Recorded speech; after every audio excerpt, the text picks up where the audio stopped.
கரூர் மாவட்டம் பஞ்சமாதேவி காளிபாளையம் கிராமத்தில் எழுந்தருளியுள்ள ஸ்ரீ நந்தீஸ்வரர் ஞானபீடத்திற்கு அமெரிக்காவில் கலிஃபோர்னியாவிலிருந்து வருகை புரிந்திருக்கிறார் சார்ல்ஸ் எட்ஸ் டாமின்ஸ் என்பவர். அவரைத்தான் இப்பொழுது நாம் நேர்காணல் செய்ய இருக்கின்றோம். அவரிடம் சில கேள்விகளை நான் கேட்க அவர் அதற்கு பதில் தர இருக்கிறார்கள். தமிழ் ஆங்கிலம் இரண்டிலும் இந்த நேர்காணல் ஒளிபரப்பப்பட இருப்பதால் நான் தமிழில் கேட்கும் கேள்விகளை திருமதி நந்தினி அவர்கள் ஆங்கிலத்தில் மொழிபெயர்த்து அவருக்கு சொல்லி அவர் தரும் பதிலை ஆங்கிலத்தில் உண்டான பதிலை தமிழில் மொழிபெயர்த்தும் அவர் கூற உள்ளார். வணக்கங்க சார்லஸ். வணக்கங்க Nandini. If you want to do some prayers. Om Namah Shivaya. Om Namah Shivaya. இந்த நந்தீஸ்வரர் ஞானபீடத்தை பற்றி கேள்விப்பட்டு இப்போ கடந்த 3 நாட்களாக இந்த கும்பாபிஷேக விழா முழுவதிலும் இங்கே இருக்கீங்க.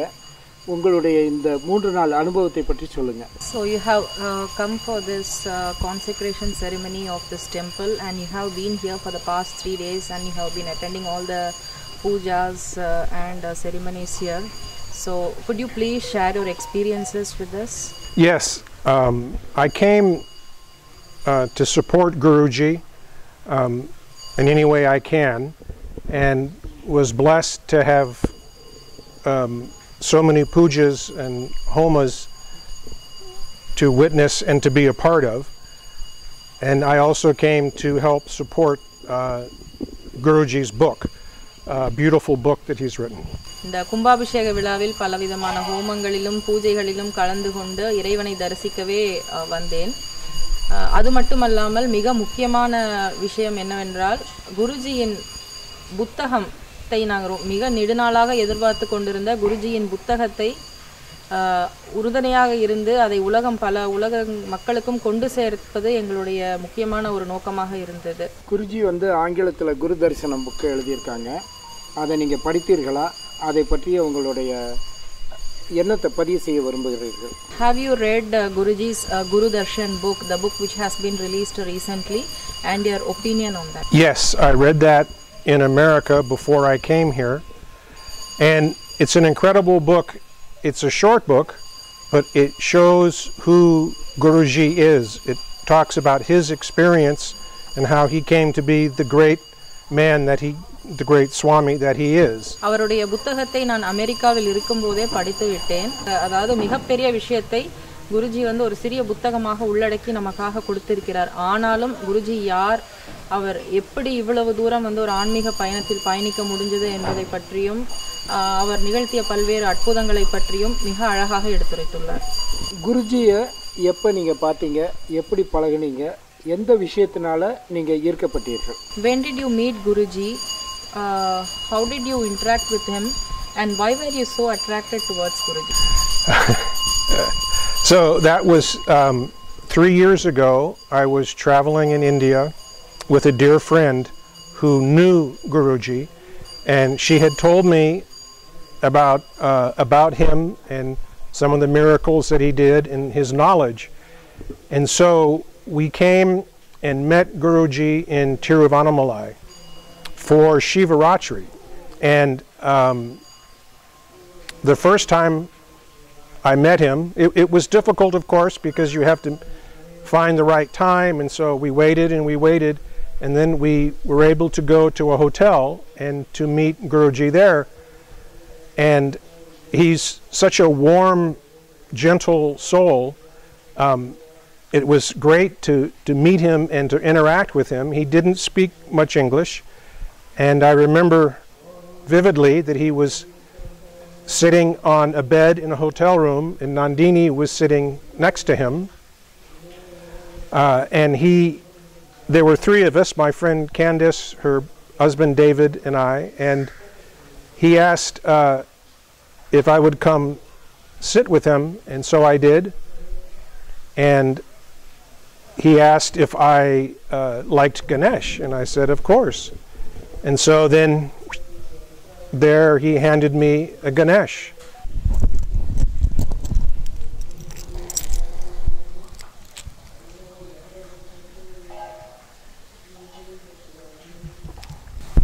குருஜியை நான் திருவண்ணாமலையில் வச்சு சந்தித்தேன். அவர் வந்து ஒரு கேண்டிஸ் அப்படின்ற ஒரு நல்ல ஃப்ரெண்டு மூலமாக குருஜியை பற்றின அற்புதங்களை பற்றியும் அவங்க நிறையா சொல்லி என்னை குருஜிகிட்ட வந்து அண்ணாமலையில் வந்து கூட்டிகிட்டு போனாங்க. அங்கே வந்து குருஜிகிட்ட வந்து ஒரு முதல் முறையாக குருஜியை சந்திக்க போகும்போது நாங்கள் ரொம்ப கொஞ்சம் நேரம் காத்திருக்க வேண்டி இருந்தது. காத்திருந்துட்டு அப்புறம் குருஜியை பார்க்கும்போது அவர் ரொம்ப ஒரு சிம்பிளாக ரொம்ப எளிமையாக இருந்தார் பார்க்குறதுக்கு. அவர் ஒரு ஹோட்டல் ரூமில் ஒரு பெட்டில் உட்காந்து ஒரு சிரித்த முகத்தோடு எங்களை வந்து வரவேற்றாங்க. அருகில் வந்து அஃப்கோர்ஸ் இருந்தாங்க. அப்புறம் அதுதான் வந்து அவர் சொல்ல வராரு. அப்போது பக்கத்தில் வந்து உட்காருங்க அப்படின்னு சொல்லி அவருடைய நண்பர் சொன்னதும் குருஜியோட அருகில் போய் அமர்ந்திருக்காங்க. அப்போ வந்து உங்களுக்கு விநாயகரை பிடிக்குமா அப்படின்னு சொல்லி குருஜி கேட்டிருக்காங்க. இவருக்கு உண்மையாகவே விநாயகரை பிடிச்சிருக்குது. அவருக்கு விநாயகரை பிடிக்கும் அப்படின்னு சொல்லி இவர் சொல்லியிருந்திருக்காரு. அப்போது குருஜி வந்து ஒரு அற்புதமாக வந்து ஒரு விநாயகரை வந்து அவர் அப்பயே உருவாக்கி அவருக்கு கொடுத்துருக்காங்க. அதை தான் வந்து அவர் இப்போ கழுத்தில் எப்போவுமே போட்டுட்ருக்கிறதாக நமக்கு எடுத்து காட்டியிருக்காரு. உங்ககிட்ட பேசிக்கிட்டு இருந்தப்ப உங்களுக்கு இந்த யாகம், வேள்வி இதெல்லாம் ரொம்ப பிடிக்கும் அப்படின்னு சொன்னீங்க. இன்னொரு ஆச்சரியத்தை இந்த கோவிலில் பார்த்ததா சொன்னீங்க. அது அருகில் இருக்கின்ற அந்த பாம்பு புற்று, அதை பற்றி சொல்லுங்கள். When I was talking to you, you mentioned that you were interested in homams and pujas and all these things, and more specifically in this temple you were attracted towards the snake hill here, which is present inside the temple. Could you please say a few words about it? So when I realized that Guruji did homas and pujas, I was interested in coming and seeing that. Guruji பூஜைகளையும் ஹோமங்களையும் பண்ணுறாங்க அப்படிங்கிறத வந்து குருஜியை பற்றி தெரிஞ்சுக்கும் போது கேள்விப்பட்டு அதை நேரில் வந்து பார்க்கணும் அப்படிங்கிறதுக்கான ஒரு ஆர்வம் எனக்குள்ள அதிகமாக இருந்தது. So I came and was able to partake in many pujas and homas, and then I realized that there's this beautiful snake hill. So it's a natural, totally natural earth element puja area, and I find that very interesting. I've never seen anything like that before. அந்த பூஜைகள் குருஜியோட பூஜைகள் பலதில் வந்து கலந்துக்கக்கூடிய ஒரு வாய்ப்பு கிடைச்சிது. இந்த கோயிலுக்குள்ளே வரும்போது இந்த மாதிரி ஒரு பாம்பு புற்றை வந்து என்னால் அது பார்க்க முடிஞ்சது. இயற்கையாகவே வந்து உருவாகி இவ்வளோ தூரம் வந்து வந்திருக்கு, ஒரு இயற்கையாக ஒரு எழிலோடு அமைஞ்சிருக்கு அப்படிங்கிறது வந்து இந்த மாதிரி ஒரு விஷயத்தை வந்து இதுக்கு முன்னாடி நான் பார்த்ததே இல்லை. ஸோ அதனால் வந்து எனக்கு அது ரொம்ப விருப்பமான ஒன்றா இருந்தது இந்த கோயிலுக்குள்ளே. உங்கள் பேச்சில் ஜீவ சமாதிகளை பற்றி கொஞ்சம் பேச ஆரம்பிச்சிங்க. ஜீவ சமாதிகளை பற்றி நீங்கள் என்ன புரிஞ்சிருக்கீங்க, சித்தர்களை பற்றி என்ன புரிஞ்சிருக்கீங்க, உங்கள் நாட்டில் உள்ளவர்கள் அதை எப்படி பார்க்குறாங்க அப்படிங்கிறத உங்கள் கருத்தாக சொல்லுங்கள். You were talking about like Jiva Samadhis inside this temple. So how do you understand this Jiva Samadhi, and people from America, how do they understand this Jiva Samadhi concept? Okay. My understanding of Jiva Samadhi is great siddhas and saints are able to leave their body and leave their body here, and it emanates power, and so there's great power and knowledge at Jiva Samadhis, and in this place there's 9, so there's tremendous energy here. அமெரிக்காவில் மக்கள் ஜீவ சமாதியை பற்றிய புரிதல் பெரிதாக இல்லை. எனக்கு ஜீவ சமாதியை பற்றின புரிதல் என்னன்னா, ஒரு சித்த புருஷர் வந்து அவருடைய உடலை அந்த இடத்தில் விட்டு அவருடைய அதீத ஆற்றல், ஆன்ம ஆற்றலும் அவரோட அதீத ஞானமும் அங்கிருந்து அதிகமாக வெளிப்படுவதா அப்படிங்கிறது தான் எனக்கு ஜீவசமாதியை பற்றின புரிதல். பொதுவாக ஒரு சித்தர் ஜீவசமாதி அடைஞ்சாலே அங்கே ஒரு மிகப்பெரிய ஆற்றலும் ஆன்மீக சக்தியும் சூழ்ந்துள்ளது நம்ம அறிவோம். இங்கே வந்து 9-10 சித்தர்களும் மூலவரோட சேர்த்து 10 சித்தர்கள் ஜீவசமாதி இருக்கிறதுனால இங்கே வந்து இந்த இடத்துடைய ஆற்றலானது வந்து அளப்பரியது. கொஞ்சம் உங்கள் பழைய வாழ்க்கை, நீங்கள் பிறந்தது, படித்தது, உங்கள் குடும்பம் பற்றியெல்லாம் தெரிந்து கொள்ளலாம்னு ஆசைப்படுறோம்.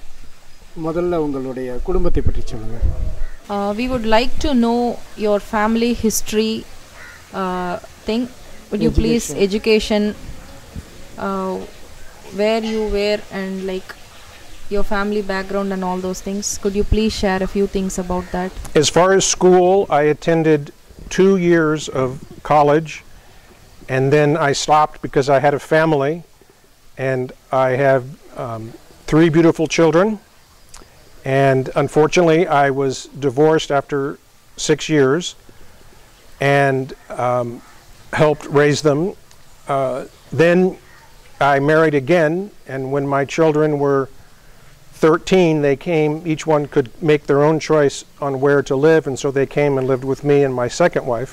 2 வருடம் காலேஜ் படிச்சு முடிச்சிருக்கும்போது அவருக்கு திருமணம் ஆகியதாகவும் அவருக்கு 3 அழகிய குழந்தைகள் இருப்பதாகவும் ஒரு 6 வருடம் கழித்து அவருக்கு விவாகரத்து ஆனதாகவும் அப்புறம் அவருடைய குழந்தைகள் வளர்றதுக்கு அவர் உதவி செய்து கொண்டிருக்கும்போது குழந்தைகளுக்கு 13 வயசு ஆகும்போது குழந்தைகள் வந்து எங்க இருக்கலாம் அப்படிங்கற ஒரு முடிவு வந்து எடுக்கலாம் அப்படிங்கும்போது அவர் தந்தையுடன் இருக்க பிரியப்பட்டு அவருடன் வந்து இருந்ததாகவும் சொல்றாங்க. பேசிக்கா உங்களுக்கு கடவுள் நம்பிக்கை உண்டா? காலேஜ் டேஸ்ல அந்த நம்பிக்கை எந்த அளவு இருந்தது? During college days, were you like interested in spirituality? If yes, or in other words, how strong it has been? When I was in college, I was not interested in spirituality. I was interested in learning photography and graphics so that I could have a job, and then I ended up raising children, and I was not interested in spirituality at that time. College படிக்கிறது கல்லூரி படிக்கும் காலத்துல வந்து அவருக்கு ஆன்மீகத்துல வந்து அவ்வளவு ஈடுபாடு இல்ல.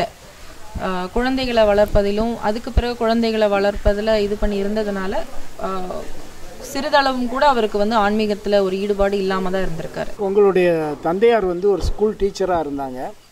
அவங்க வந்து உங்களுக்கு கடவுளுக்கு சர்ச்சுக்கு போங்க, ப்ரே பண்ணுங்க, இப்படியெல்லாம் ப்ரே பண்ணுங்கன்னு சொல்லி கொடுத்தாங்களா?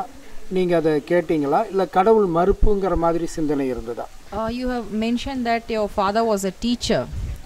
So did he advise you to go to church and do your prayers, and or you believed that there is no God? Yes, my father was a school teacher and headmaster of school. He also taught the church youth group. So I would go to church every Sunday, and I absolutely believe in God, but I didn't have a desire for more knowledge of spirituality.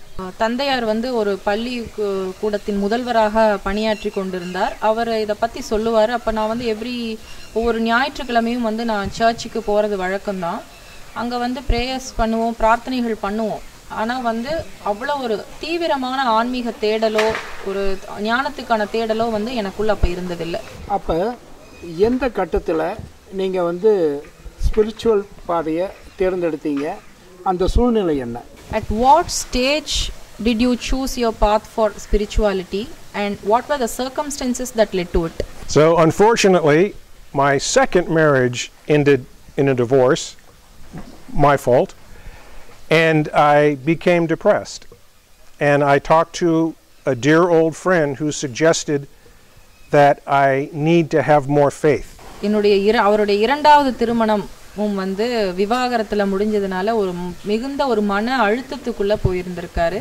அப்போ ஒரு நெருங்கிய நண்பர் வந்து ஒரு கண்டிப்பா வந்து உனக்கு நம்பிக்கை வேணும் அப்படிங்கிற ஒரு அறிவுறுத்தலின் பேர்ல ஒரு ஆன்மீக தேடுதலுக்குள்ள வந்ததாக சொல்றாங்க. So my friend suggested I read a book called A Return to Love, written by Marianne Williamson.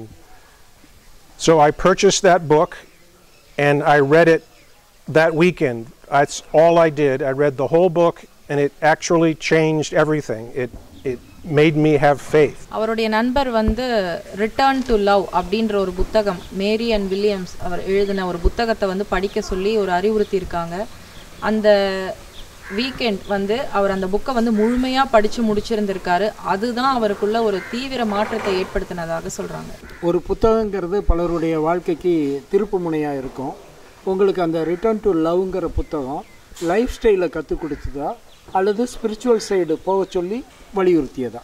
The Return to Love book which you have read, was it emphasizing on the way a person should live or regarding spirituality?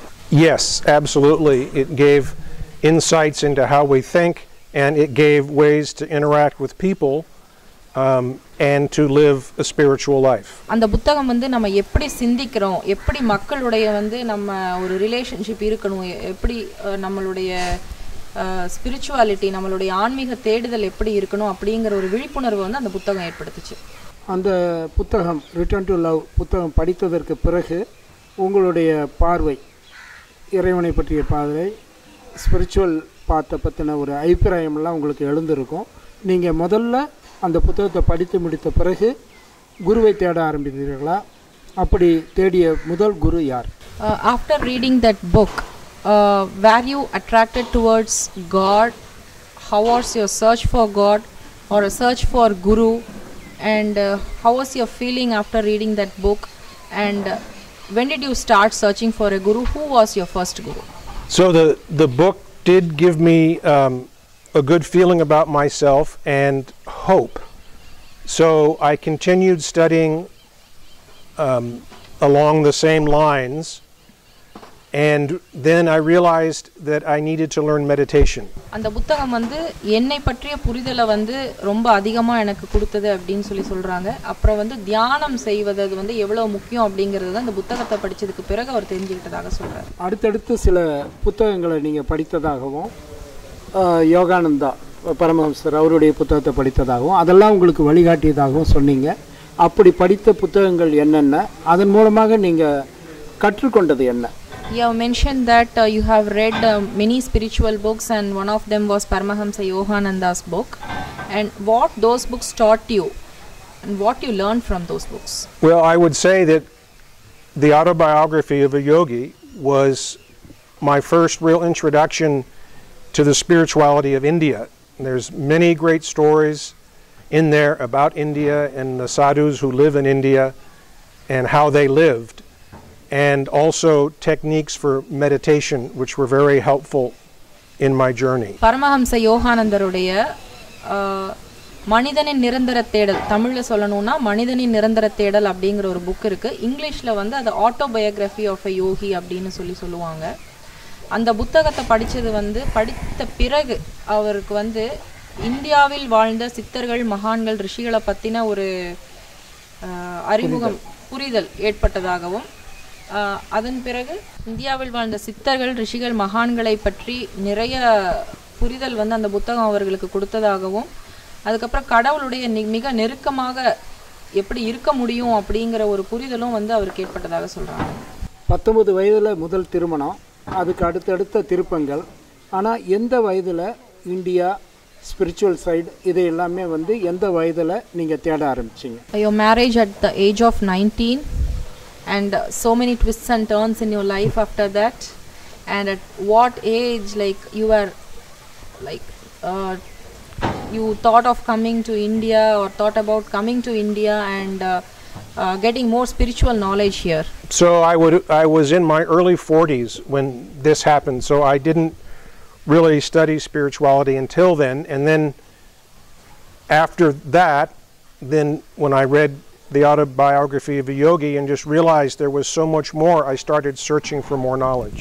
40 வயசு ஆகும்போது தான் வந்து அந்த புத்தகத்தை படிக்கிறதுக்கு வந்து அவருக்கு அந்த வாய்ப்பு ஏற்பட்டதாகவும், அதுக்கு பிறகு நடந்த ஆன்மீக தேடுதலில் வந்து இதை பற்றின அறிவை வந்து நம்ம அதிகமாக தேடணும், அதிகமாக வந்து சேர்த்துக்கணும் அப்படிங்கிற ஒரு இதை ஒரு முயற்சியில் வந்து இந்தியா பக்கம் வந்ததாக அவர் சொல்கிறாங்க. 21 வருட வாழ்க்கைக்கு பிறகு, ஒரு ரெகுலரான வாழ்க்கைக்கு பிறகு 40வது வயதில் ஒரு ஆன்மீக தேடல் உங்களுக்கு வந்திருக்கு. இந்தியாவுக்கு நீங்கள் வர்றீங்க. ஏறக்குறைய 5-6 தடவை வந்ததாகவும் என்னிடம் பேசிக்கிட்டு இருந்த போது சொன்னீங்க. உங்களுடைய இந்திய பயணம் பற்றியும், அந்த 5 பயணங்களில் நீங்கள் போன இடங்கள், தரிசித்த ஆலயங்கள், சந்தித்த குருமார்கள் பற்றியெல்லாம் சொல்லுங்கள். So it's almost 21 years starting from 19 to 40. Only at the age of 40 you said you turned to spirituality more. And when you came to India, like could you please mention the temples and the places that you have visited regarding that, and the experiences regarding that, and how many times you have visited India after that? Okay, so the first time I came to India was 2010, and I went to Swami Sri Kaleshwar's temple in Pinnakonda, and then I came 5 times in 2 years, in 2010 and 2011, but I only visited Pinnakonda and Hampi. 2010ல தான் வந்து முதல் முறையாக India வந்திருக்காங்க. அப்ப காலேஸ்வரா அவருடைய ஆசிரமத்துக்கு தான் வந்து அங்க போயிருக்காங்க. அதாவது பினகண்டா அப்படின்ற இடத்துல வந்து காலேஸ்வரா அவருடைய ஆசிரமம் இருக்கு. 2010ல இந்தியா வந்து அங்க போயிருக்காங்க.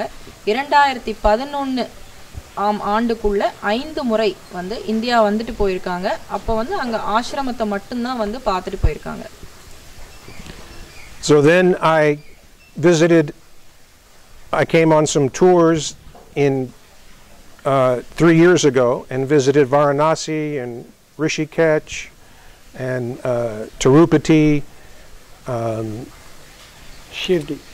Shirdi and Tiruvannamalai and the beautiful Tamil Nadu country. 3 வருடங்களுக்கு முன்னாடி இந்தியா வந்தப்போ வாரணாசி, ரிஷிகேஷ், திருப்பதி, ஷீரடி இந்த மாதிரி பல ஸ்தலங்களுக்கு சென்று தமிழ்நாட்டிலும் சில ஸ்தலங்களை வந்து பார்த்ததாக சொல்றாங்க. திருவண்ணாமலையில் நீங்கள் சந்தித்த நம்முடைய சித்த குருஜி தான் இன்று உங்களை இப்படி கரூருக்கு இந்த குடமுழுக்கு விழாவிற்கு அழைத்து வந்திருக்கிறதான் நிச்சயமாக நம்புகிறோம். அந்த அனுபவத்தை சித்தர்ஜியை பார்த்த முதல் சம்பவம், சந்தித்த முதல் நிகழ்ச்சி, அவரிடம் கற்றுக்கொண்டது, பெற்றுக்கொண்டது, இதையெல்லாம் சொல்லுங்கள். You met Siddha Guruji first in Tiruvannamalai and that guru has made you come so far from America and attend this temple ceremony at Karur. So could you share your experiences, your first meeting experiences with Guruji? Yes, we talked about the Ganesh, and then we traveled together. We went actually to Nandini's home. We did pujas there, and then we drove here. And on the way, we would stop at very small Jiva Samadhis, worship, and then we came to see the beginning of this temple. குருஜியை வந்து முதல்ல திருவண்ணாமலையில் வச்சு சந்தித்த பிறகு அவர் வந்து விநாயகரை பிடிக்குமா அப்படின்னு கேட்டு விநாயகர் வந்து அவர் அற்புதமாக வரவழைச்சு கொடுத்ததை பற்றி முதல்ல பேசியிருந்தோம்.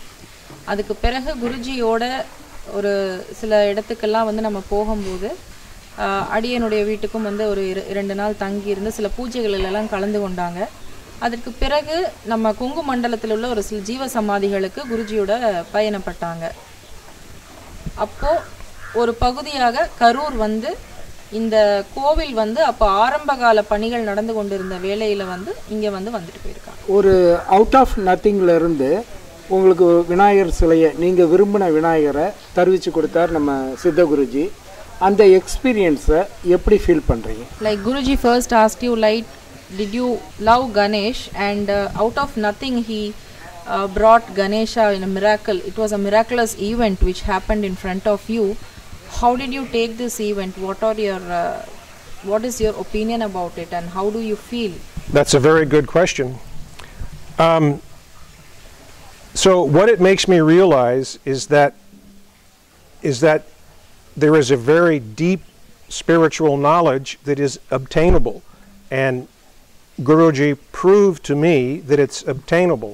இது எப்படி அவர் எடுத்துக்க பார்த்திருக்காரு அப்படிங்கும்போது இது வந்து ஒரு ஆழமான ஒரு ஆன்மீக அறிவு வந்து ஒரு மனிதன் கிடைக்க பெறக்கூடிய ஒரு விஷயம் அப்படிங்கிறத வந்து அவருக்கு உணர்த்தப்பட்டதாகவும் வந்து இதுவும் இந்த மாதிரியும் இருக்கு. இது வந்து யார் ஒரு ஒரு ஆன்மீக தேடுதல் உள்ளவங்களுக்கு வந்து இதுக்கு கிடைத்தற்கு அரிய விஷயமாக இருந்தாலும் கிடைக்கக்கூடிய விஷயமா அப்படிங்கிறத வந்து அவர் உணர்ந்ததா சொல்றாங்க.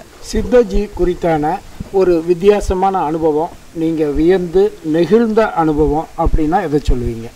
What is the most important incident you would like to quote regarding Guruji, like which made you more interested and attractive?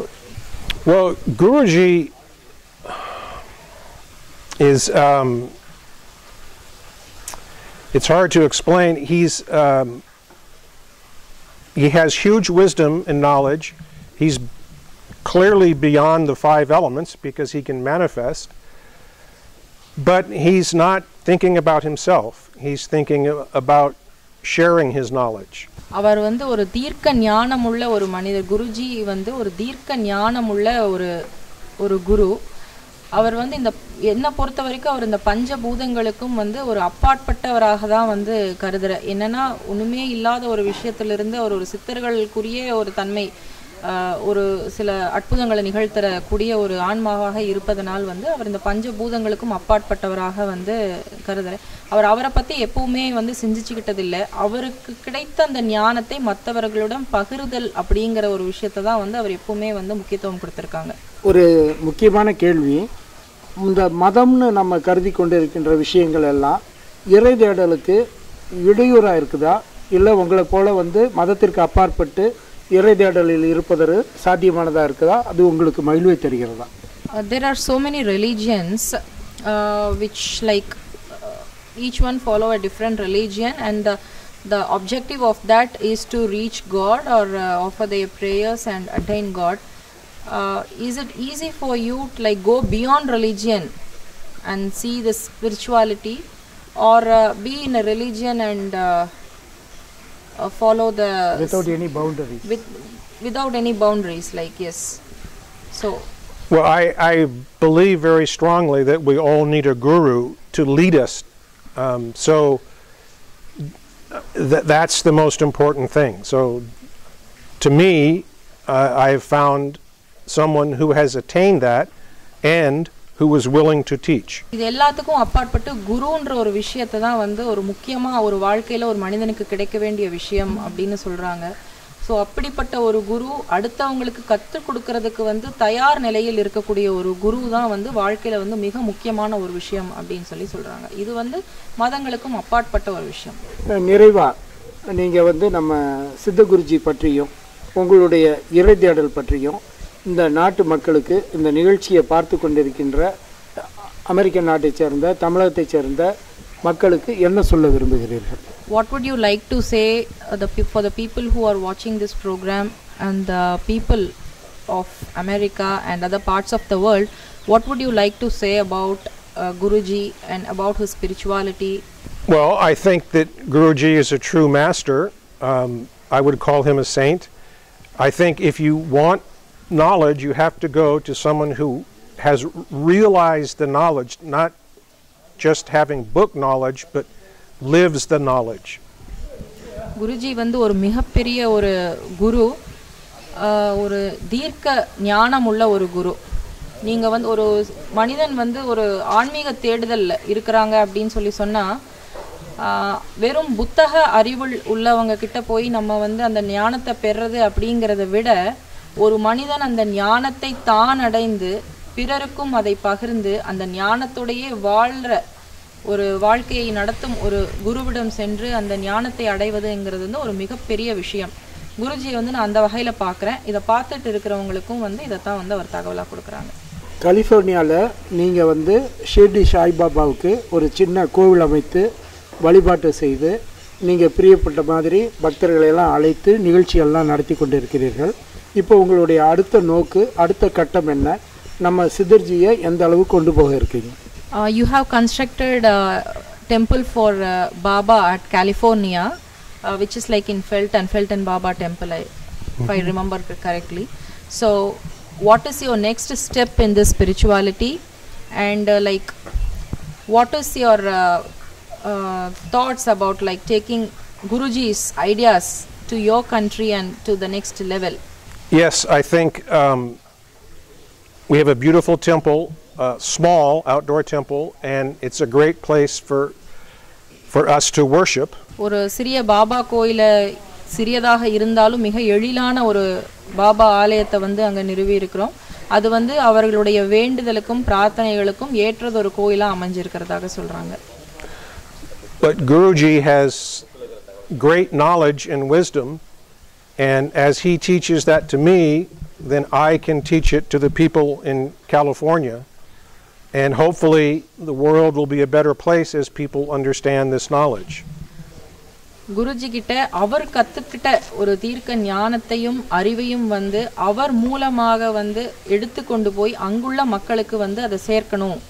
குருஜியோட ஞானம் வந்து அவர் அடைந்து அவர் அறிஞ்சு கொண்டு அதை கொண்டு போய் அங்க இருக்கிற பல பேருக்கு வந்து அதை சேர்க்கணும் அப்படின்னு சொல்றாங்க. பொதுவாக இந்தியாவை வந்து ஒரு ஆன்மீக பூமின்னு சொல்லுவாங்க. நீங்கள் பல முறை ஏறக்குறைய 7 முறைக்கு மேலே இந்தியா வந்திருக்கீங்க, பல குருமார்களை சந்தித்திருக்கீங்க, பல திருத்தலங்களுக்கு சென்றிருக்கீங்க. உங்களுடைய அடுத்த கட்ட அந்த ஆன்மீக பாதை எவ்வாறு இருக்கும்? India is a land of spirituality. You came to India and you have been to many places and you have visited many people. And what is your next step towards spirituality?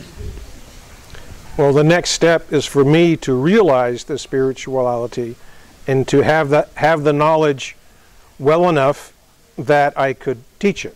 ஆன்மீகத்தை வந்து அதிகமாக அந்த ஞானத்தை உணர்றது அப்படிங்கிறது தான் வந்து என்னுடைய அடுத்த கட்ட ஒரு இதுவாக இருக்கும். அதை தான் உணர்ந்து கொண்டு அடுத்தவருக்கு கற்பிக்கும் ஒரு நிலைக்கு அவர் வரணும்னு ஆசைப்படுறாங்க. ஒரு மிக முக்கியமான கேள்விங்க, அந்த குரு தரிசனம் நூலோட ஆங்கில பிரதியை நீங்கள் தான் அணிந்துரை எழுதி கொடுத்துருக்கீங்க. அதனால் அந்த நூலை முழுமையாக படித்திருப்பீங்க. அந்த நூலை பற்றி நீங்கள் உணர்ந்ததை சொல்லுங்கள். This is regarding the Guruji's book Guru Darshan. You have written a foreword for that book and you have read the book completely. Could you please share a few words about it? This is a wonderful book that explains and shows who Guruji is. It is many of his experiences, and by reading this book you really know Guruji, and then in the future hopefully there will be information, more information about him and his teachings. Guruji யார் அப்படிங்கறத வந்து அந்த புத்தகத்தை படிக்கிறது மூலமா வந்து அனைவருமே உணர்ந்து கொள்ள முடியும். எதிர்காலத்துல வந்து குருஜியை பத்தியும் அவருடைய சத்சங்கங்கள், அதாவது அவருடைய கொள்கைகளையும் வந்து மக்கள் பல பேர் புரிந்து கொள்ளும் ஒரு புத்தகமாக நிச்சயமா இது இருக்கும் அப்படிங்கிறதுல எந்தவித ஐயப்பாடும் இல்லை. இந்த புத்தகத்தில் ஒரு முக்கியமான அம்சமா நீங்க கூர்ந்து கவனிச்சிருப்பீங்க, நந்தீஸ்வரர் ஜீவநாடி அப்படிங்கிற ஒரு சொற்றொடர் குருஜிக்கே கிடைத்த ஒரு அரிய பொக்கிஷமாக அது கருதுகிறோம் நம்ம எல்லாருமே. அதை பற்றி நீங்கள் என்ன நினைக்கிறீங்க? We all know that Guruji has a rare Nandiswarar Jivanadi which was gifted to him by the Siddhas at Arunachala. So would you like to say a few words about it? Certainly. This is another great example of the wealth of knowledge that is in India, and even though I don't understand it, I know people that have experienced it, and it gives great insight and knowledge to help people. இது இந்தியாவில் உள்ள ஒரு ஆன்மீக புதையலுக்கு இன்னும் ஒரு எடுத்துக்காட்டாக இது விளங்குது அப்படிங்கிற ஒரு பார்வையில தான் நான் இதை பார்க்குறேன். இது பல மக்களுக்கு வந்து இந்த ஜீவநாடி வந்து உதவி அவருடைய கர்ம வினைகளை தீர்க்கிறதுக்கு வந்து இது மாபெரும் உதவி செஞ்சிருக்கிறதாக வந்து இந்த புத்தகத்தின் மூலமாக நாம் அறிய முடிகிறது. நீங்கள் முழுமையாக ஸ்பிரிச்சுவல் சைடு வந்துட்டீங்க. உங்களுடைய ஸ்பிரிச்சுவல் சைடோட எல்லை எதுவாக இருக்கணும்னு ஆசைப்படுறீங்க? You have almost into spirituality now, like completely into spirituality now, and what do you think is the boundary for this, your boundary for the spirituality? There is no boundary. இதற்கு எல்லையே இல்லை அப்படின்னு சொல்லுங்க.